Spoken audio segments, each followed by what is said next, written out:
तो पशु पक्षी के गर्भ में और माँ के गर्भ में शरीर तैयार होता है। जैसे ही कोई शरीर तैयार होता है, अस्तित्व में जीवन है ही, मैं है ही। कोई जीवन जो शरीर से संबंधित अपने आप को पहचानता है, वो शरीर को चलाने के लिए आ जाता है। मैं अपना परिवार, अपना कुटुंब, अपना गांव, धर्म, जाति को पहचानता ही है। तो कोई भी मैं किस शरीर को चलाएगा, उसके दो नियम हैं। एक तो अनुकूलता प्रतिकूलता के आधार पर वो किसी गर्भ का चयन करता है। अनुकूलता प्रतिकूलता किस बात की? शरीर की। तो जिसको मैंने अपना माना है, तो मैंने अपने घर परिवार को माना है, कुटुंब को माना है, धर्म और जाति को माना है, गांव को माना है। तो जिसको मैंने अपना माना है, जब तक मैं स्वयं को शरीर मानता हूं, तब तक मैं इस तरह से गर्भ का चयन करता हूं। तो इससे ये भी समझ में आया कि हम जिन भी परिवारों में शरीर चला रहे हैं, इन सभी परिवारों में हम स्वेच्छा से आए हैं, चूज करके आए हैं। ये बात ध्यान में आ गई?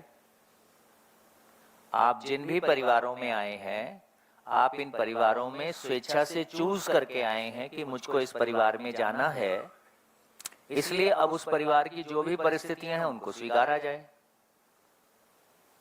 और उनके साथ में निभा जाए। इससे ये भी निकल के आता है, मेरे को ये तो पसंद है और ये नहीं है। भैया आप ही चूज करके आए हो, अब जैसा था वैसा है। अब जो ठीक नहीं है उसको निभाओ, वो आपके हिस्से में कुछ आया है। तो इससे भी हमारी थोड़ी सी क्लैरिटी बनती है।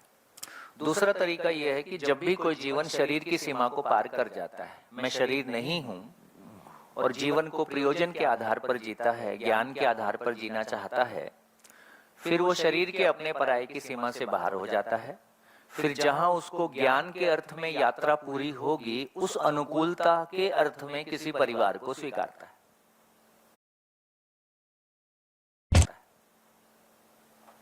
बात समझ में आ गई?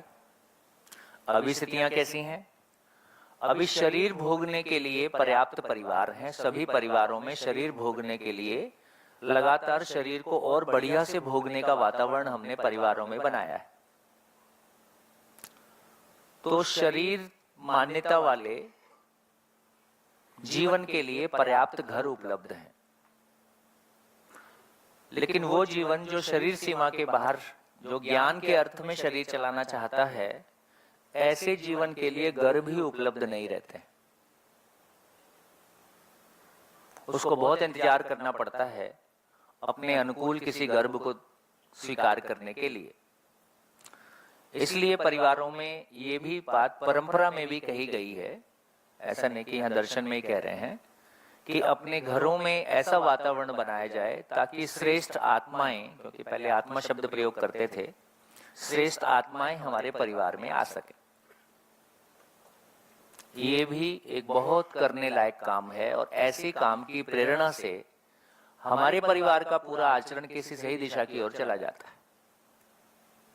जैसे हम किसी बड़े लक्ष्य को स्वीकार कर लेते हैं, वैसे ही हमारा सारा थॉट प्रोसेस और हमारी पूरी जीवन शैली उस लक्ष्य के आधार पर बदलने लगती है। तो जैसा हमने लक्ष्य स्वीकारा है, वैसे हमारा सारा जिंदगी चलती है। तो ये मैंने कुछ बातें कही कि किस तरह से ये संसार चल रहा है। अब हमको ये भी ध्यान में आया है कि ये चारों अवस्थाएं, पदार्थ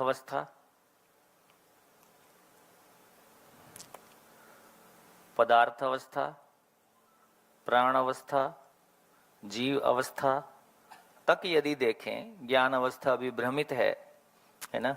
वो स्वयं को शरीर मान के जीता है, सामान से सम्मान की तलाश में है, सुविधा से सुख की तलाश में है, लेकिन बहुत जल्दी ये भी अपनी आगे की गति में जा ही रहा है। इन तीन जगहों को देखें तो अब हमको ये भी ध्यान में आ गया कि सृष्टि की जितनी भी इकाइयां हैं, मानव के अलावा सभी निश्चित आचरण के साथ, और निश्चित आचरण के साथ ही नहीं है, निश्चित आचरण की निरंतरता भी है। ये ध्यान में आ गया।